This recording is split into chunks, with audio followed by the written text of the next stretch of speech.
11 ماه همچون قطره است گفت، قطره آب چک چک.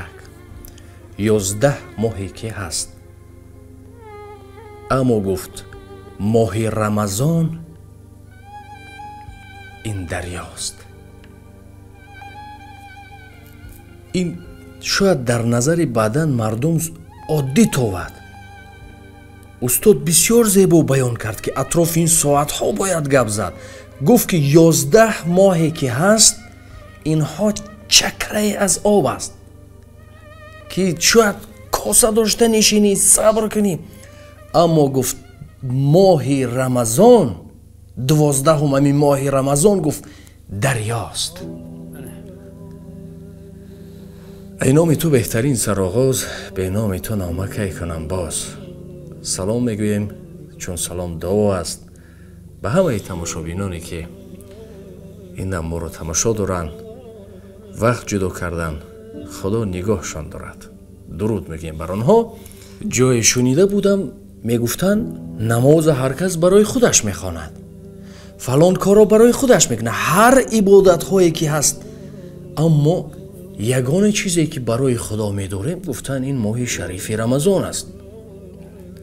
پس شاید سوال پیدا شود برای چی ما روزه میگیریم؟ به چه خاطر؟ چرا باید روزه گیریم؟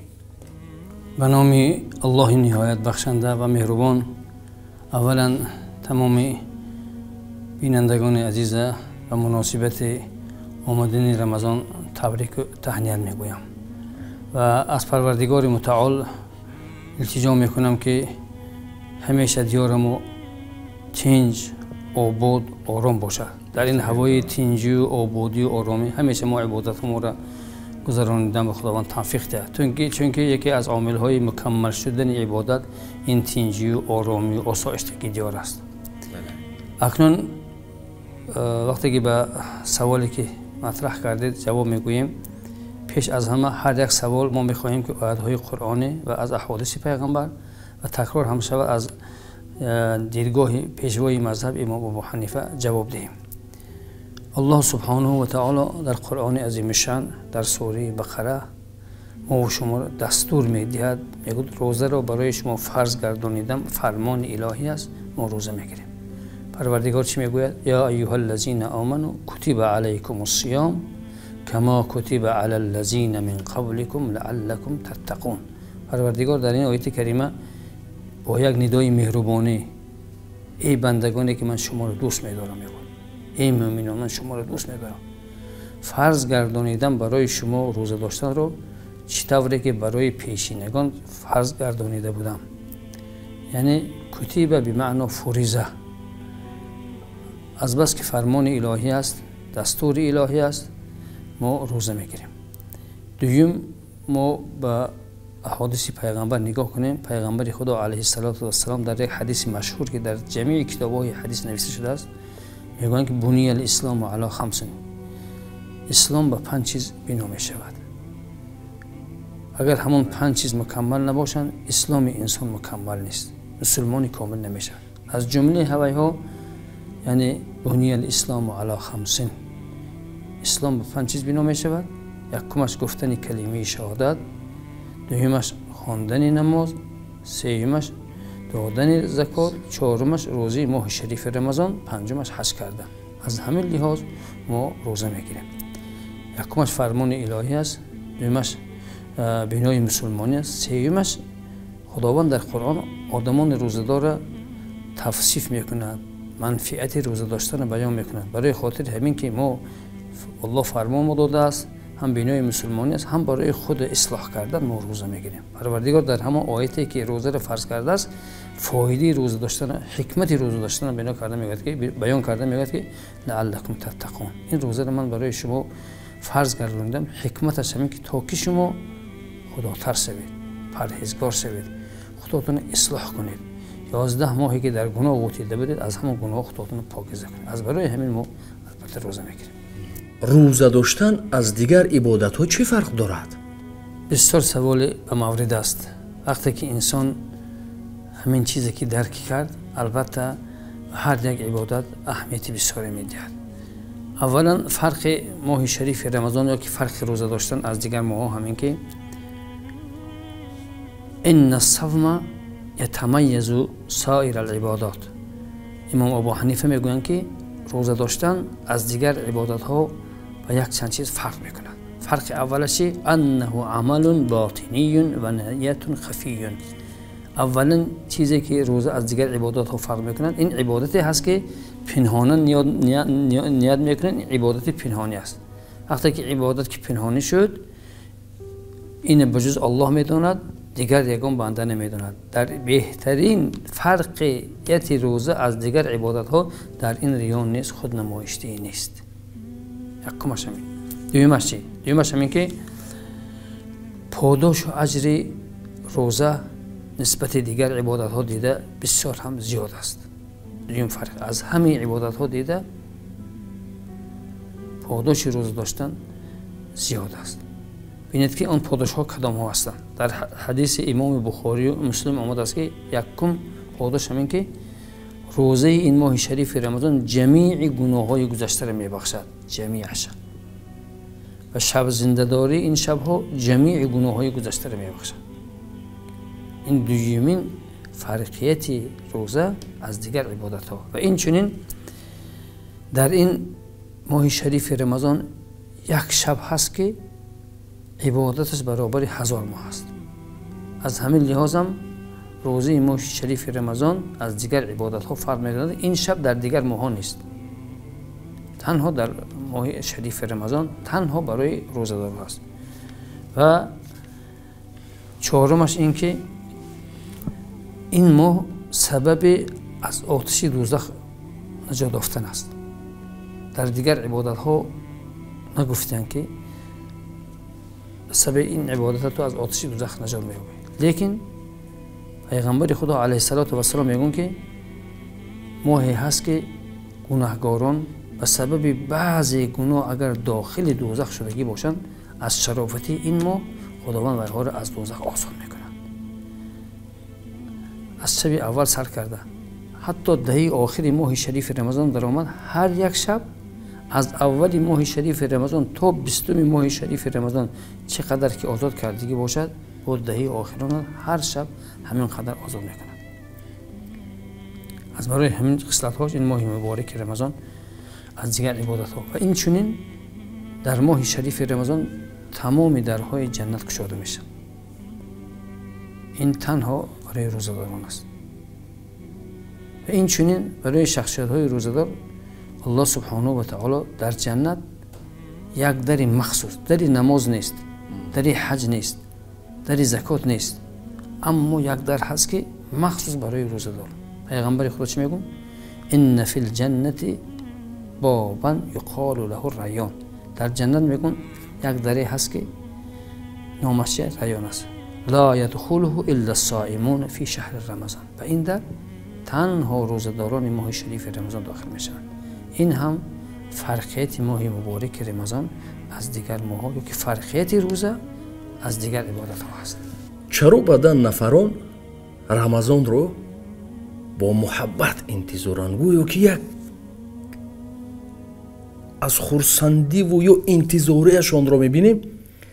بدن نفرها هستن پروا ندارن، همچون یک روزی عادی قبول میکنن.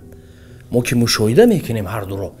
پس سوال چنین است که آنها چرا میدانند که دیگران نمیدانند؟ یعنی آنها با ذوق و محبت انتظارش هستند. آنها چیزی رو میدانند که انتظار هستند و نظر به اون نفرانی که پروا ندارند، میدانند خیر روزه میگیرن اما همچون یک روز عادی آنگونه بمانند یا خرسند نیستند، انتظار نیستند. گفته میدونید که چی سر است در آن که تا که همون محبت رو، همون هوس رو در دل بعضا نفرایی که ندارن چیکار کنیم؟ جا کنیم، میفهمونیمشون که برای آن که اینها انتظار هستن همین طور است. محبت رو چیکار کنیم زیاد شود به رمضان؟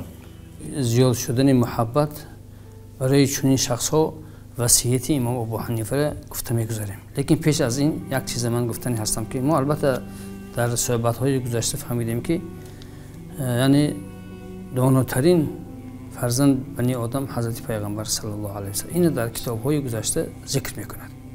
در کتاب‌های گذشته نه تنها در قرآن بلکه خداوند در قرآن چی میگوید؟ یعرفونه کما یعرفون ابناءهم. همین خیلی ذکر پیغمبر خدا و ذکر اصحاب پیغمبر در کتاب‌های پیشین ذکر شده است که و مانند که فرزند خودتان میشناسید اینها همین قدر اینها رو میشناسند. مادامی که خداوند اصحاب رسول الله پیش از همه رسول الله را ذکر کرده است، اینها با یک محبت زیاد گفتیم که 6 ماه پیش از آمدن رمضان اینها محبت رمضان داشتن، شفق رمضان داشتن. از این معلوم میشه در این سری است، چیزی میدونن. پیش از همه آنها درک میکردن که اینها شاگردان مدرسه رسول الله که یعنی فرموده الله را چقدر قبول کردن، چقدر انتظار شدن. ماه بخشایش گناه، ماه تجارت به الله، عبادتی که از جمیع عبادت ها بالا است. پیغمبر خدا گفتن که لا مثل له، یگان عبادت مانند روزه داشتن نیست. و این چنین اون وعده هایی که در ماه شریف رمضان هست هوای ها را اینها ایمانا یقینا تصدیق میکردن، قبول میکردن. از همین لحاظ وای ها چون میکردن این مشتاق ماه شریف رمضان میشدن، ایمانشون به قوت بود.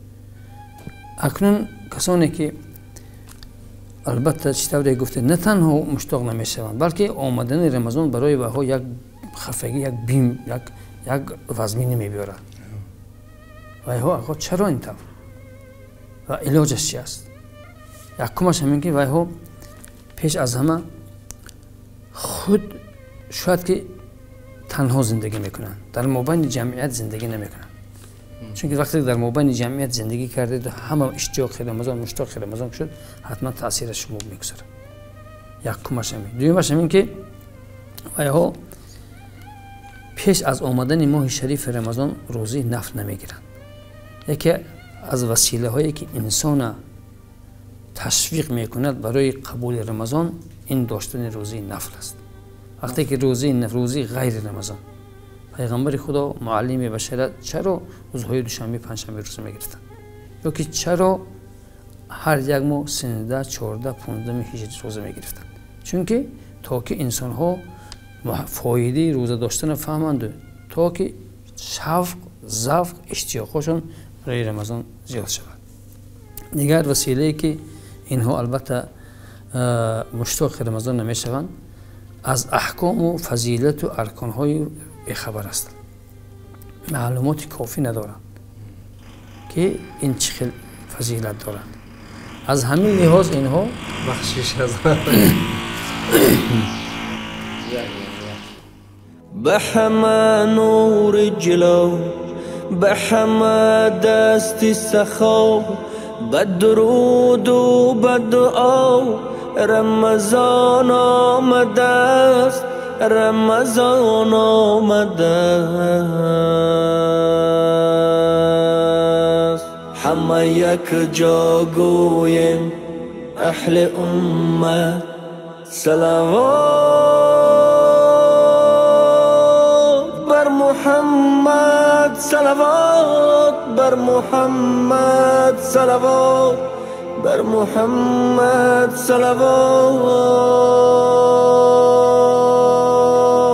یعنی عامل‌های اساسی که اینها اینقدر شوق به آمدن رمضان ندارن، یکمش بوده است پیش از آمدن رمضان روزه نفل نمیگیرن. دومش اینکه در تنهایی زندگی میکنن، از جمعیت دور هستند. سومش اینکه ثواب روزه و روزه‌داری و برکات و فضیلت این ماه نمیدانند. اکنون برای چنین شخصیت‌ها صاحب مذهب ما امام ابو حنیفه یک چند وصیت دارند. یکم وصیتشون همین که میگن عود نفسک علی کثرت التلاوه. اگر خواهی که تو شفق و محبت به این نعمت الهی، به این رحمت الهی، به این معجزه پروردگار تنها برای امت رسول الله هست، تو چیکار کنی؟ قرآن به صورت تلاوت کنی. چون که اگر نتونه تلاوت کردن میشود که گوش کنند. البته وقتی که قرآن که گوش کردید السامع کالقارئ، برابر همون خواننده هم انشالله اجر میگیره و این چین حتما قرآن عظیم شان خوب به تلاوت است، خوب به شنیدن است، خوب به فهمیدن معناش است، در دل انسان یعنی تاثیر دارد، چون که این کلام الله است. یکم وصیت امام ابو حنیفه برای چنین کسا یعنی تلاوت بسیار کردن. دیگه مثلا اینکه و صیام النفل، روزه نفل گرفتن، روزه هایی که مثلا روزه دوشنبه، پنجشنبه، روز عرفه از هر یک ماه 3 4 5 یا که صیام حضرت داوود یک روزه گرفتن، یک روز خوردن. یعنی کسی که خواهد که لذت و طعم رمضان یعنی مشتاق می شود چیکار کنه؟ روزه نفل گیرد. وقتی که روزه نفل گرفته شما روحتون در سیماتون در شما یک تغییرات کلی می داره. چهارمین وصیتی که امام ابو حنیفه میگویند که یک دعا هست، دعایی که حضرت ذوالنون در شکم ماهی میکردن، همین دعا رو چاکنه بسیار گوید. اون دعا چی است؟ لا اله الا انت سبحانک انی کنت من الظالمین. پروردگارو اگر تو خودت دلی من نکشایی، من از این مشکلی که هستم که روزه داشتن یعنی اینقدر ماه رمضان رو شفقش ندارم، تو خودت برای من توفیق ده که این محبت رمضان رو برای من زیاد کن. گفته که معنا کرده میگن امام ابو حنیفه همین دعا رو بسیارتر گوید، چون که از هر یک مشقت این دعا بنده مؤمن آزاد میکنه. طوری که پیغمبر خدا گفتن که والذی نفسی بیده، قسم به همون ذاتی که جان من در دست وی است، اگر ذوالنون همین دعا را نمیگفت در بطن ماه تا روز قیامت باقی میمون. و خداوند در قرآن چی میگوید؟ از سبب همین دعا ما یعنی ذوالنون یا که یونس از بطن ماه خلاص کردیم و کذالک ننجی المؤمنین. از هر یک مشقت، از هر یک قینه، از هر یک به عبادتی ما انسانان کارش آزاد میکنیم. از آن جمله شخصانی که در دلشون محبت ماه شریف رمضان نیست، ما محبت ماه شریف رمضان در دل ویها میانزه. اینها آن اقتراحاتی که از طرف امام ابو حنیفه رحمت الله علیه شده است. بهترین یکم بسیار قرآن خواندن اگر نتوانند گوش کردن. دوم روزه نافله گرفتن، یعنی که بعد رمضان هم چند روزهای هست نافله، یعنی که علاوه بعضا روزهایی که از جمله ثواب است، روزهای دوشنبه و پنجشنبه روزه گرفتن. و سوم باشد این دعایی که پیامبر یونس در شکم ماهی کرده بود، همین دعا را بسیار گفتن. تمام سه چیز است. البته این سه چیزها از زبان امام ابو حنیفه رحمت الله علیه گفته شده است که این چیزها را البته شما وقتی که تکرار میکنید الله سبحانه و تعالی شما را توفیق یعنی شفق ماه شریف رمضان میده. بعدا نفرا دوستانمون رو مشاهده میکنیم گوسپند میپویند و به امیدی چی؟ میگن در ماه شریف رمضان میکشیم یکون چیزی با قوت‌تر بخوریم. این تنها یک مثال است. چی گفتنی هستم؟ بعدا نفرا همین سحر که میخیزن کوشش میکنن که چیزهای کالریش بلندتر باشد، یعنی چیزهایی که گرسنگی رو حس نکنن. اگر که کمی انسان فکر کند آخر همین روزه گرفتن رمضان معنیش همین است که چی؟ یک عادی ترین چیز میگفت آخر رمضان برای همه یک است تا ثروتمند گرسنه بماند، تا بداند که فقیر در چه حال است. وقتی که انسان گرسنه که ماند یعنی مشقت که کشید، اینها را به سوی خدا نزدیکتر میکند. آیا اطراف همین چی گفتنی دارید که چون بسیار میبینیم که گوسپند میپویند و همین رمضان که در اومد چیزهای کالری همین چیزا میخورن تا که چی گرسنه یا فرزندا رو نصیحت میکنن میگن خور با تشنه نمانی، آب خور یا فلان چیز گیر، هم پیش از همین میخورن به خاطر اونه که گرسنه نمونن. اگر انسان فکر کند همون چیز برزیدش کرده ایستاده. انسان گرسنه ماند حلیم میشه، انسان گرسنه ماند چقدر از همین فراموش کردن. حقیقتا ما در روزهای گذشته گفتیم که کارهای آمادگی که برای قبول ماه شریف رمضان است همش گفته گذاشتیم. در همون آمادگی ها گفت سخنی شما یگان جز ذکر نشد که پیش از آمدن رمضان تو برای таом ин чиза тайёр кун.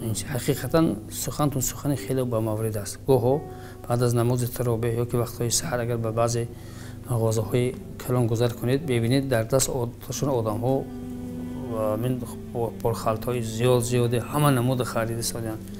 албатта ин моҳи рамазон моҳи хӯрдан нест. ин моҳи парвариши рӯҳ аст. вақте ки инсон чӣ қадар ки бисёр хӯрад, ҳамин қадар рӯҳаш заиф мешавад, ҳамин қадар аз ибодат каслон мешавад, аз ибодат дангоса мешавад.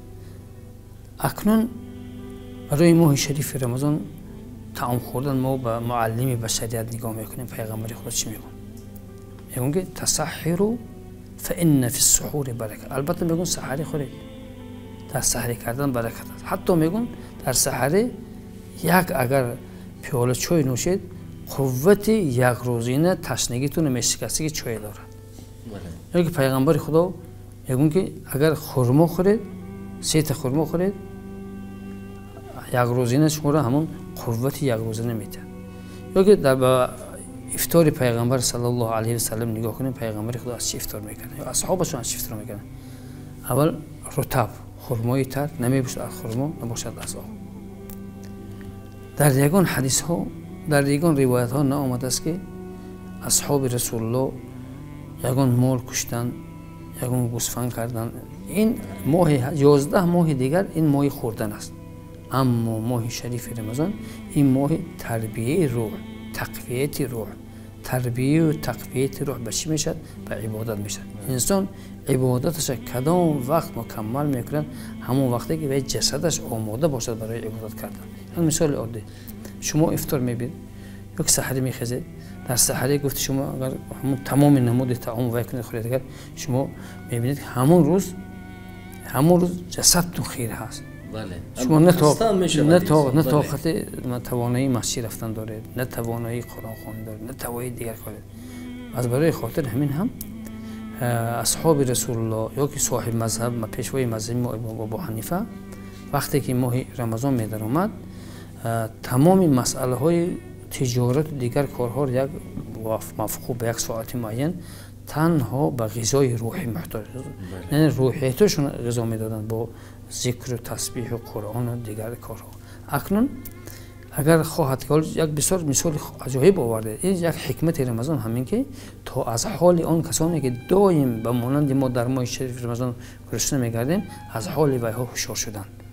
акнун вақте ки мо ҳушёр шудем ки моҳи шарифи рамазон инсон агар гӯшт намонад азоб мекашад, машаққат доштааст, ба он касоне ки соли дароз рӯзадор ҳастанд ба монанди мо надоранд, ҳамон таоме ки вай омода кардааст, албатта барои хотири ҳамонҳо чо кунад, кушад. агар дар рамазон гӯсфанд кушта мешуд, ба монанди дар иди қурбон қурбонӣ кардан худованд дастур медод.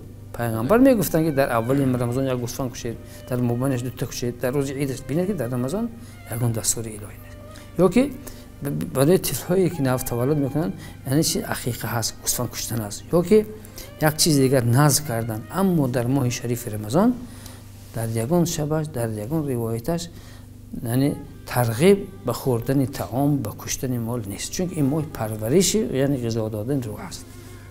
гоҳ-гоҳ давр мезадем то ки баъдан ниёзмандҳоро пайдо канем. баъдан соҳибкоро бо мо ҳамкорӣ мекарданд ва мегуфтанд ки ягон ҷо бошад муроҷиат кунед. бисёр медидем. ончуноне ки гуфтед, як қисса буд, агар ёд дошта бошед, ҳамон қиссаро мо зинда шунида будем. ёдам ҳаст ки кӯдак интизор мешавад, ба модараш мегӯяд ки модар, охи мардум аз масҷид баргаштанд, худо кай рӯза мекушоя, мегӯяд ҳозир, яъне чизе нест ки дар хона бихоранд ва дилбардорӣ мекард. ва дувваши ки дар масҷид будем, ёдам ҳаст ки нафаре мактуб кард ва гуфт ки ба худо қасам, гуфт чизе надорам рӯза кушоям. ва ҳамин гуна буд ки инсон дар ҳақиқат як бадани одам мурғак медамад ки ин қадар неъматҳо, шахсан ман худамро медонам, ҳар куҷо мерои эҳтиром медонам, зиёфату вай, аммо баъдан мешунавед ки он чизое ки мо ҳатто таваҷҷӯҳаш надорем, мегӯянд рафтему ҷустуҷӯ кардем, гуфтем ки ҳамон фақат суроғаша нанавиштааст, фақат хостааст ки ҳамон дуо кунеду нагуфтааст ки ҳастам, аз куҷо ҳастам, ки бисёр нафарон баромадан хостанд кӯмак кунанд. یعنی از جمله همین چیز است که بسیار مردم حتی نمیگوید. او طلبنده ها دیگر هستند اما مشاهده میکنید در حد و همسایگی هستند که شأن و شرافت خود را نمیخوان زیر پا کنند. باید خودسرانه همین ها را کمک کنیم. از جمله ای که برای روح استراحتش گفتید، یعنی که تنه قریب که تماشابینا همه کارگر هستند. اکثر کار میکنند در یک سال یک بار چیکار میگیرن؟ و آتپوس میگیرن. بعد چیکار؟ یگونجا طرف میروند دم میگیرن از کار، از همه چیز، حتی تلفن ها را خاموش میکنن. این رو میشود چنین مثال آورد.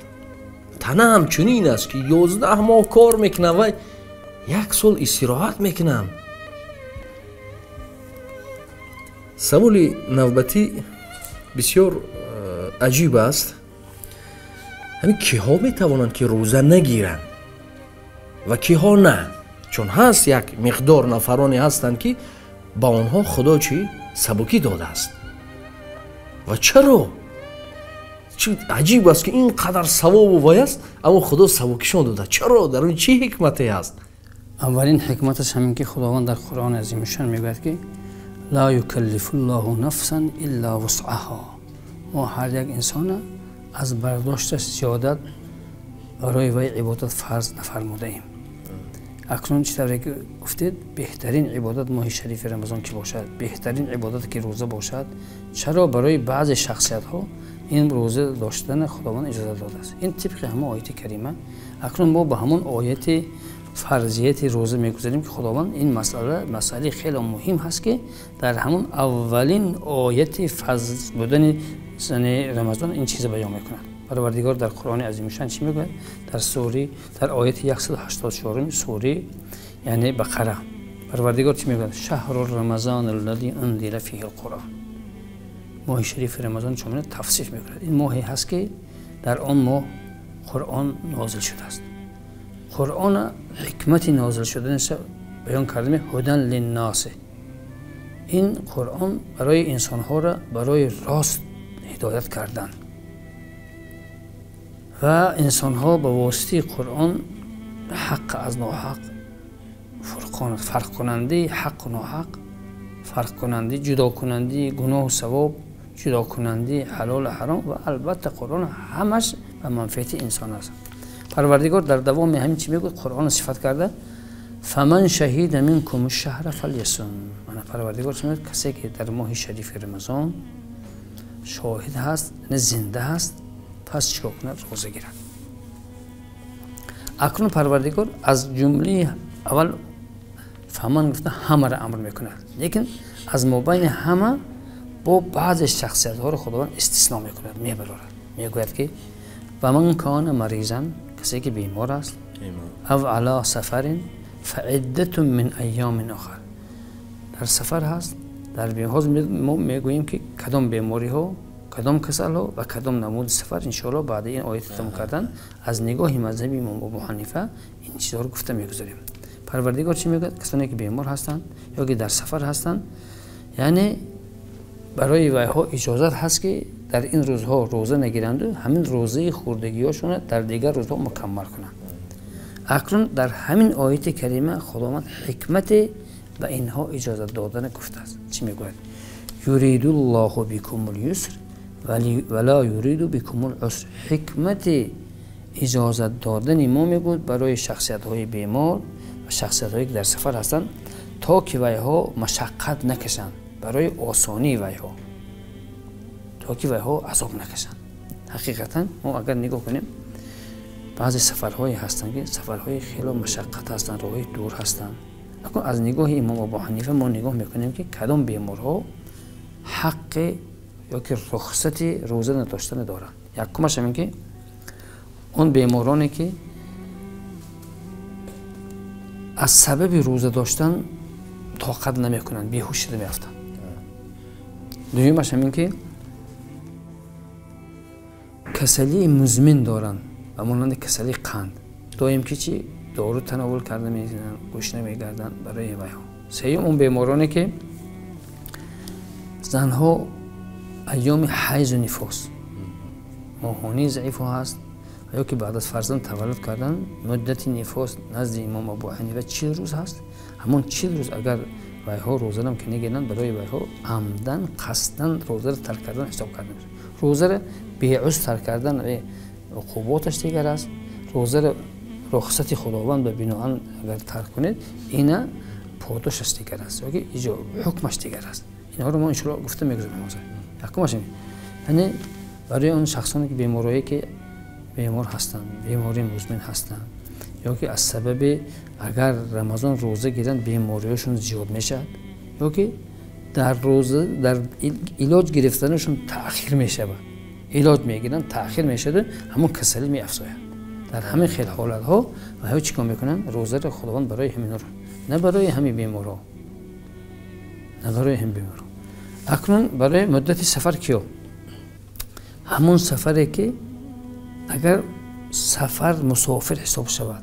کدام وقت مسافر حساب میشه؟ از نگاه مذهب امام ابو حنیفه مسافه میرفتگیش 120 کیلومتر مسافه باشد. اگر مثلا از همین شما قصد میکنید که دوشنبه میره یا که پنجکین میره یا که کوهستانی مسجد یا که عینه روزه رو چون میکنید شما و روزه رو میخورید. اگر دوریم چی؟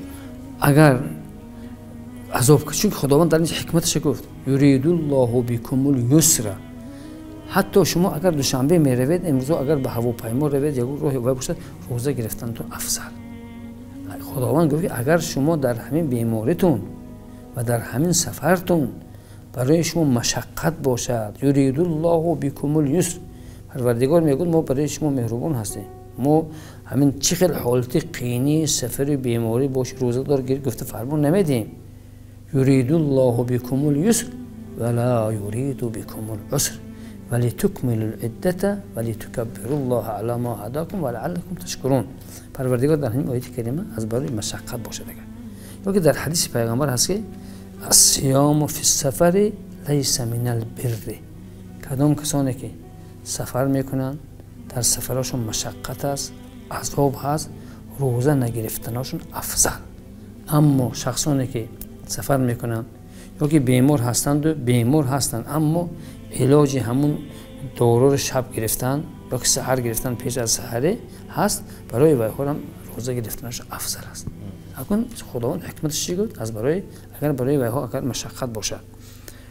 اکنون دیگر شخصیت هایی که البته کسل هستند و روزه میگیرن اینها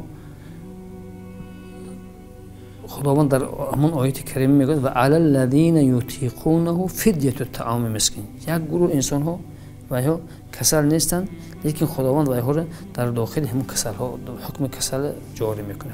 کدام؟ اون کسانی که از سبب سن و سالشون کلام بودن طاقت روزه داشتن ندارن و فدیه میدن. حالا ما فدیه چند نمود میشه؟ چون این امروز ها برای این بینندگان محترم این ضرور است، چون چندین سوال ها البته این میشه فطر چی هست، فدیه چی هست.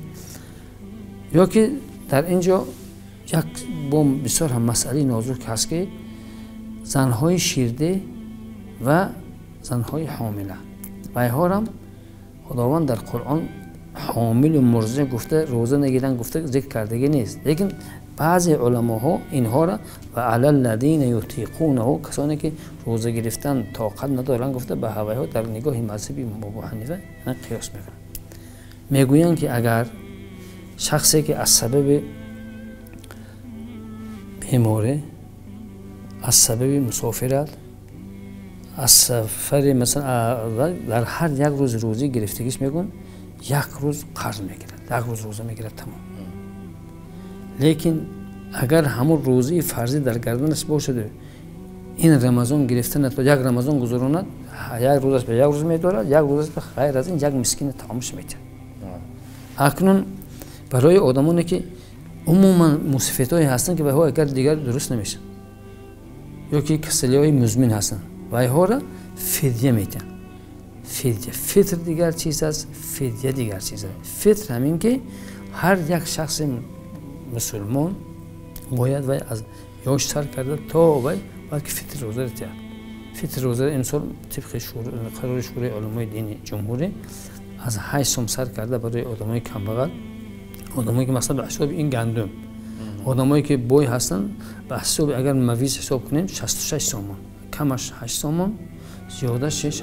اکنون کسانی که مسافرهایی هستن که روزه گرفته نمیتونن یاش نمیشن یا روزه گیرن یا که و علی الذین یطیقونه فدیه طعام مسکین. پروردگار گفته است که آن کسانی که روزه نمیتونن گرفتن از سبب بی‌قوتی فدیه دیگر فدیه برای چنین شخصیت ها هر یک روزش به یعنی 16 سومون حساب کردن.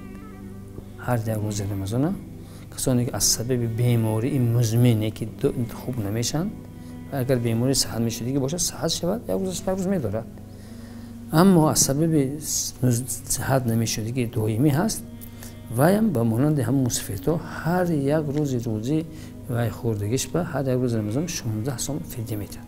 اکنون حکم زنهایی که حامله‌دار هستند و کودکی شیرخواره دارن حکم ویها دیگر است.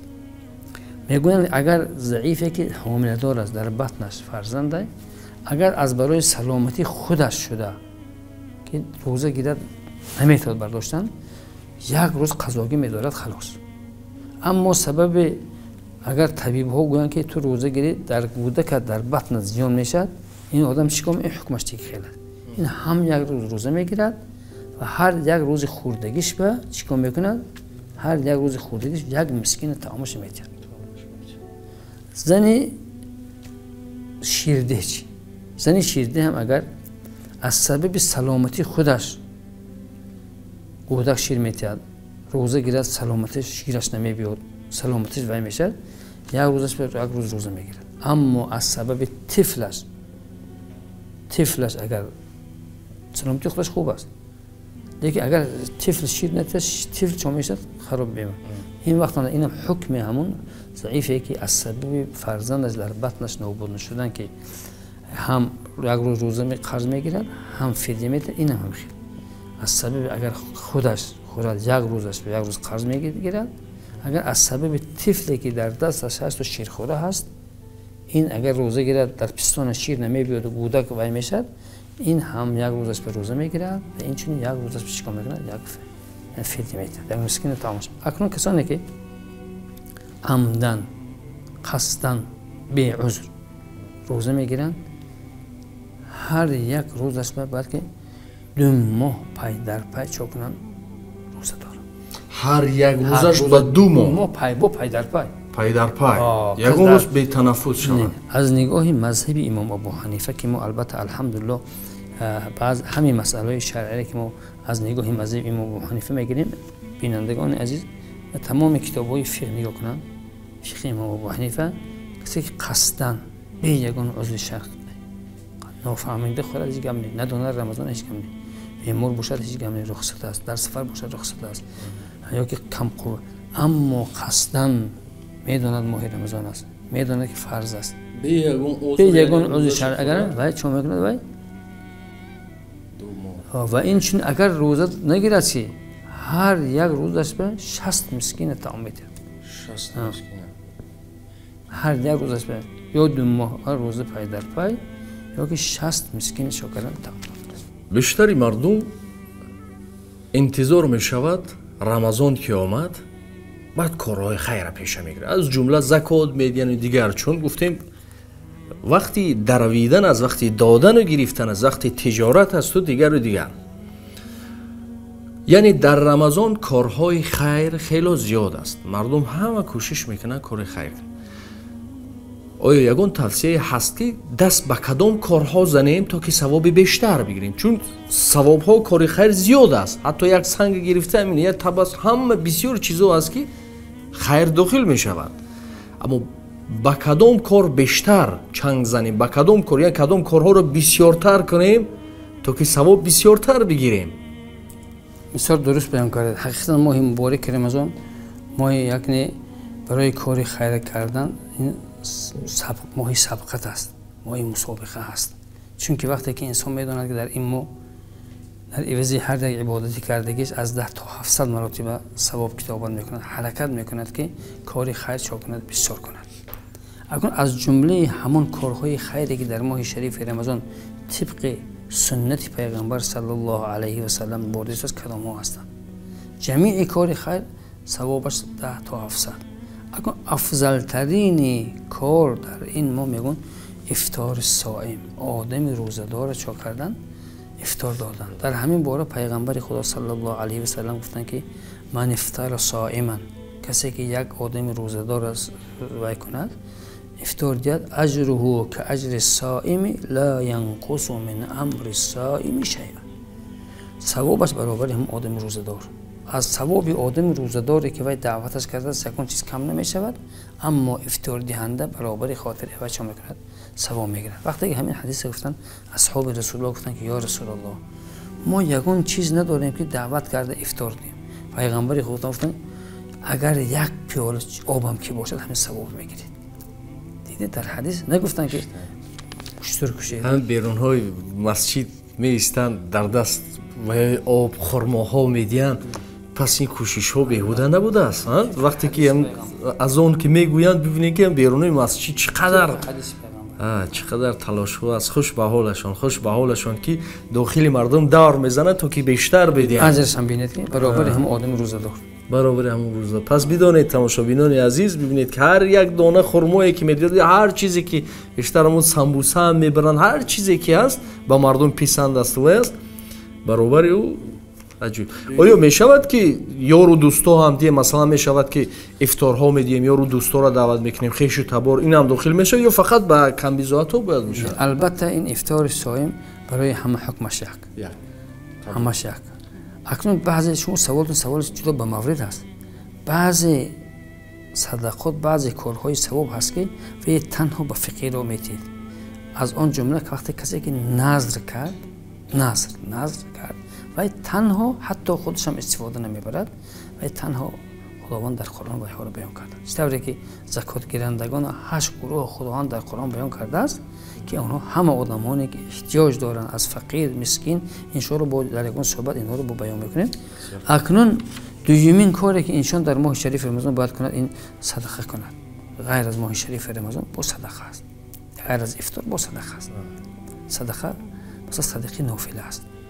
صدقه فطر روزه این واجب است.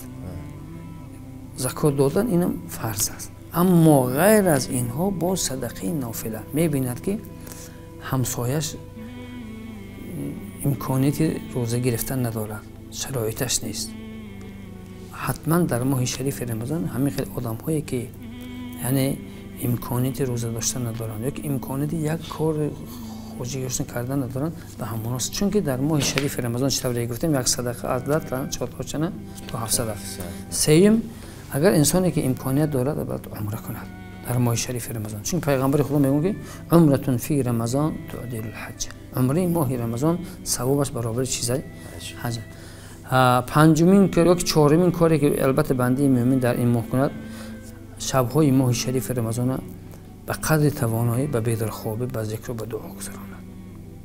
چون که پیغمبر خودش میگه من قام رمضان ایمانا و احتسابا غفر له ما تقدم. کسی که ماه شریف رمضان به قدر تواناییش عبادت میکند بسیارتر از نسبت دیگر ماه‌ها فرق میکند شب‌هاش، البته این چون گناهاش بخشیده میشود. ششمین کاری که انسان در ماه شریف رمضان این البته باید دعا بسیار کند. کاری دعا کند، چون که دعای ماه شریف رمضان چه قبول است. چون در حدیث اومده است که یک چند دعا را خداوند نمیگرداند، قبول میکند. از جمله همون دعاها دعا الصائم عند فطره، وقتی افطار کردن دعای آدم روزه‌دار. و دیگر کاری که البته آدم روزه‌دار در ماه شریف رمضان کند این غیبت ترک کند. غیبت ترک کردن، دروغ نگفتن، اینم برای خود همون انسان صدقه میشه. در نامی اعمال کسی که در ماه شریف رمضان غیبت به کلی ترک میکنه، یعنی یک خصلت بدش رو همین ترک میکنه، این برای هم صدقه میشه. غیر از اینم روزش مکمل میشه. پیغمبر خدا چی گفتن؟ کسی که روزه میگیرد اما زبانش از غیبت، عضوهای بدنش از گناه کردن نگاه ندارد، از برای چنین روزه‌دار تنها تشنگی و گرسنگی یگان ثواب از روزه و ها بهره نمیگیرند. البته این آن عمل هایی که انسان روزه‌دار باید کند امین است. یک موضوع هست که راستی نمیدونم چگونه بیانش کنم. به چه خاطر؟ به اون خاطره که یک مدت این یک همچون یک ماده شده بود، چون در این ساحه ما هم هستیم. یعنی طرز درست کردن خیر کردن یک سو. استاد دوی میگفت که تصور کنید که شما کوزه به دست برای آب میروید، به سوی آب شما آب گرفتید، یعنی خیره کردید. گفتنی گپ آب گرفتید، کوزه در کتف شما. اکنون جای مهمش گفت همین کوزه را نشکسته نریزانده آب را برده میتوانید یا نه. یگانه چیزی است که بسیار ما کار خیر میکنیم اما نمیدونیم چی قبول است یا نه. و از همه مهمتر چرا 10 به 700 است، این عیناً همون است که از نیت ما وابستگی دارد. بسیاری مردم ما خطا میکنن در خیر از همون چی نوار گرفتن، چون ما اینها رو از روی تجربه حتی خودمان هم میگوییم که حتی یک چیزی کوچک، یک چیزی ناچیز هم برند دیان اگر در دست همون میدین دیگر نوار میگیرن، او بیچاره بسیار خجالت میشد. گمان میکنید که از اون خجالت، از اون دل رنجاندن او خدا رو خوش میبیاید. سنایی چرا گفت برزی یک شعر بسیار گفت همه روز روزه بودن، همه شب نماز کردن، همه ببینید چقدر عبادت های نافله رو گفت، پیاده حج رفت، این کوه بالاخره قسم خورد به خدا که هیچ کس را ثمر آنقدر نباشد که بر روی ناامید دری بسته باز کردن. یک سه خوشحال کن چقدر. شما تصور کنید اونا برعکسش که میدیان این چیزا رو بسیار اقلا نمیتوانند که حتی یک پارچه دست بگیرن یا کودکا رو میبرن میدیان بعد از 1 سال این آدمی است و یا خیلی دیگر سوی بولک میشن، دیگر میشن. یک اینترنت هست میگه ترا دیدین تو همون طلبنده نبودی یا تو فلان نبودی.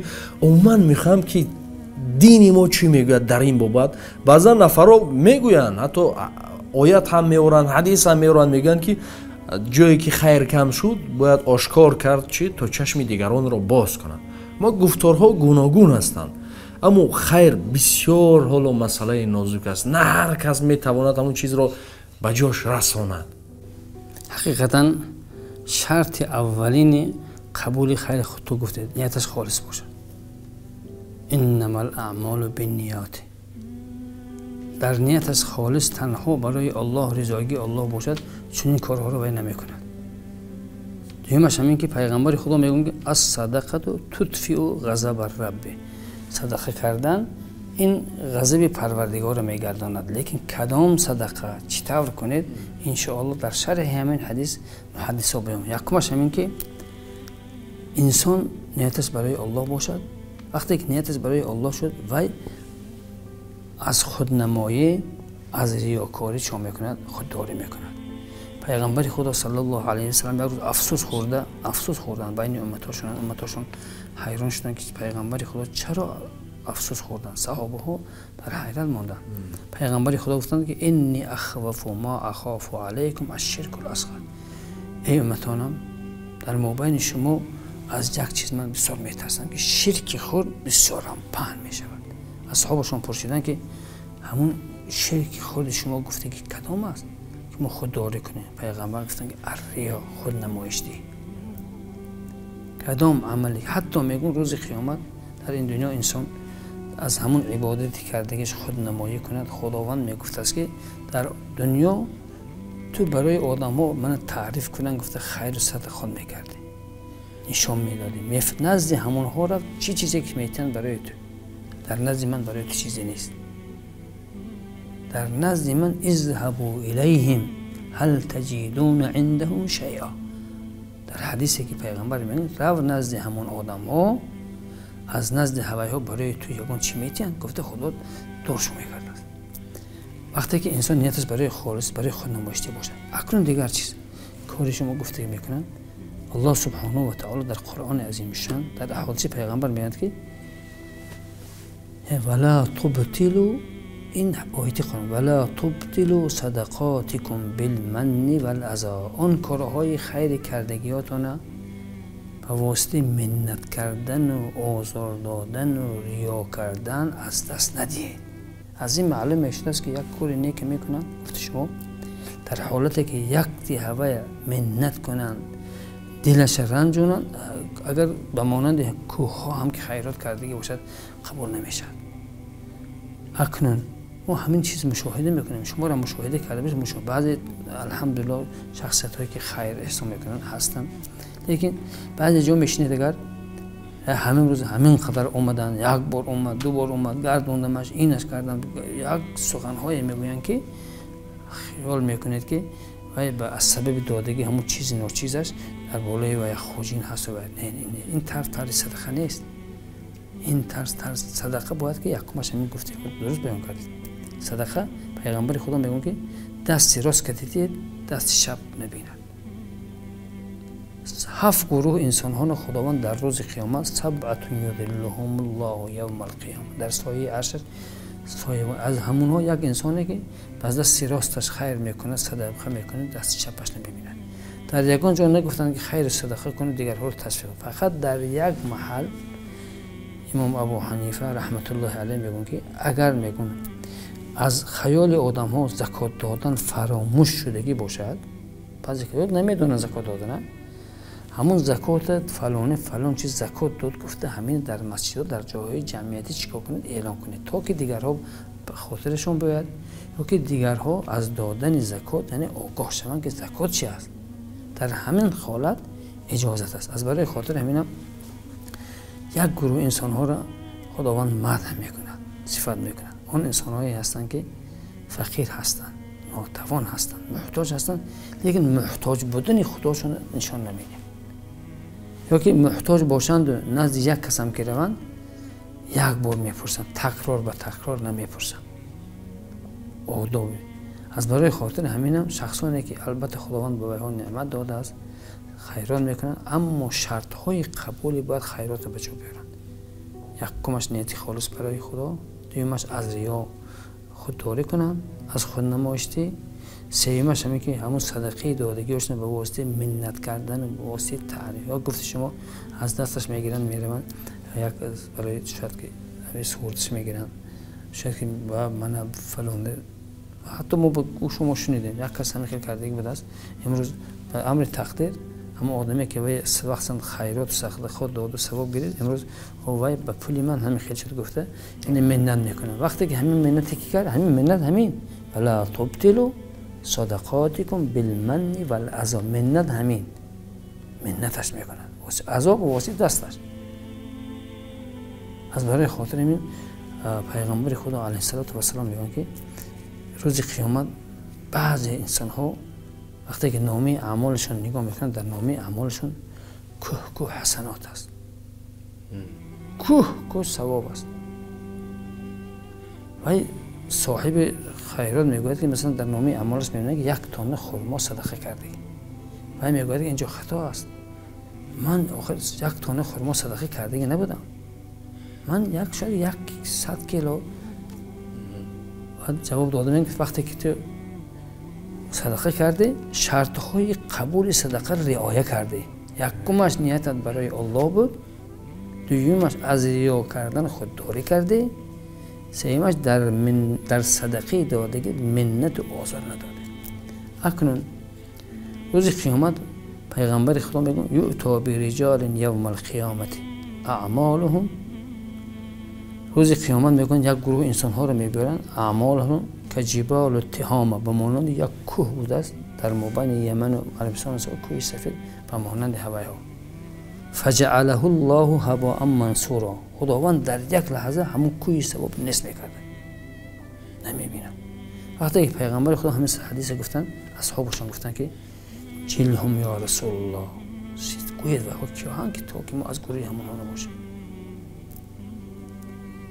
پیغمبر خدا گفتن من برای شما میگم، گفتن که همون ها از اولاد شما، از همنشینان شما، یصلون کما تصلون، به مانند شما نماز میخوندن، و یصومون کما تصومون، شما که روزه میگیرید اونها هم روزه میگیرن، و من اللیل یأخذون کما تأخذون، شما شبها خسته روزه‌داری میکردید، قیام میکردید، اونها هم به مانند شما میکردن. ولکن گفتن ولکن وقتی که گفتن از نزد مردم که پنهان میشدن محارم الله را، یعنی حدود کشیده خداوند چون میکردن تجاوز میکردن. خداوند چی گفته بود؟ وقتی که عبادت میکنی عبادت برای من کن، برای خود نمایتی نکن. نگو که این کردم، یک آزار، یک صدقات کردگیشون منت میکنن، خود نمایشی میکنن و از سبب همین عملهای کردگیشون این عملهایی که کردن از اینها برای او منفعت نیستن. مثلا ما نفری عامه هستیم در شبکه اجتماعی یا بلاگر میگن،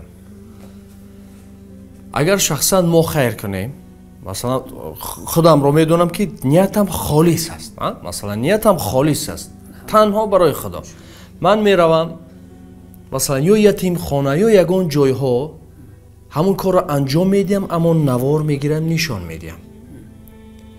در این صورت من خطا میکنم؟ اگر برای رغبت کنانیدن دیگرها باشد اگر میشد، اما نیت برای خاطر گفتید که اما برای خاطر تشویق و ترغیب کاری خیر میشود تنها.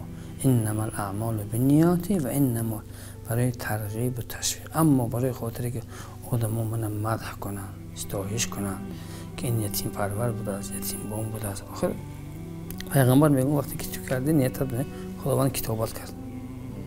مکافاتی که خداوند برای تو کتابت میکند و اقرض الله قرضا حسنا، تو وقتی کاری خیر کردی در نامه اعمال تو قرض حسنه، قرضی که مکافاتش چندین مراتب برای تو زیاد است.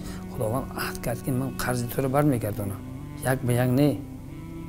تجده عند الله خیرا و اعظم اجرا. خداوند در قرآن چی میگه؟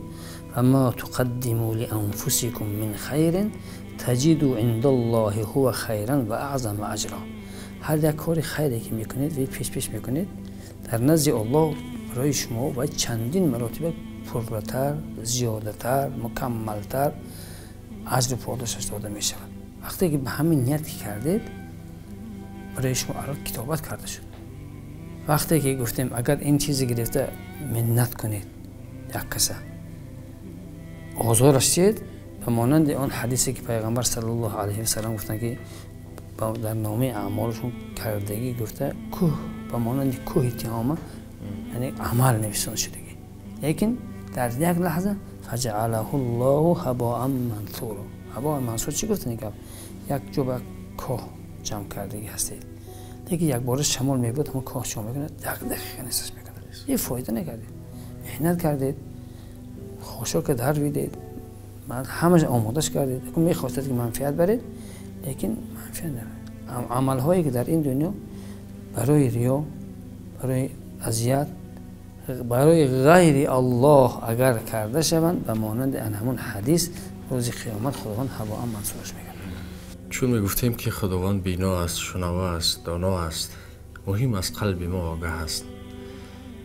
از خدا میخواهیم که هرچی با فایده ما باشد بدهد و هرچی بر ضرر باشد دور کند و خدا کند که همین برنامه ما خاص برای او باشد. تشکر میخوانیم که وقتی خود را دریغ نداشتید، آمدید در برنامه اشتراک کردید تا که راهکشای دیگران شدیم، تا که چشمکشای دیگران شدیم. بعضا چیزها شاید مردم نمیدونستند تا که عبادتشان مکمل شود و در قطار آنها ما نیز شریک شویم در ثواب آنها. شاید داخلی تماشابینان سوال باشد. آیدی رمضانی می توانند به ملول در کامنتار نویسند. در برنامه نوبتی شاید بعدا یک سوال های می شود که برای بسیاری عامه ضرورتر است که می توانیم که در برنامه های آینده برای مردم همین طول یک ماه رمضانی کوشش میکنیم که در یک هفته یک بار دو بار برنامه کنیم و این فرصت رو دیگر همه کار رو قطع سازیم و همین یک ماه رمضانی رو با همین طور گذرانیم و بعدا بعد دیگر شروع میکنیم بعد فیلم ها و لایه ها و دیگر بر دیگر تشکر میکنیم از شما. خدا نگهبانتان تا برنامه دیگر. ماهی پر فیض و فتوح، ماهی پر فتح و شکوه، پاکی تینت رو رمضان آمده است، بهر دلهای حلیم بسم رحمان رحیم از خداوند کریم. رمضان آمده است فصل گل به نیاز، دل ایمان بنواز به طهارت به نماز. رمضان آمده است، رمضان آمده است. همه یک جا گویم اهل امت صلوات بر محمد، صلوات بر محمد، صلوات.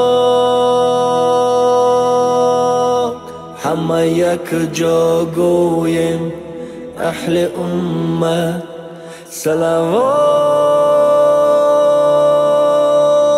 بر محمد، صلوات بر محمد، صلوات بر محمد، صلوات.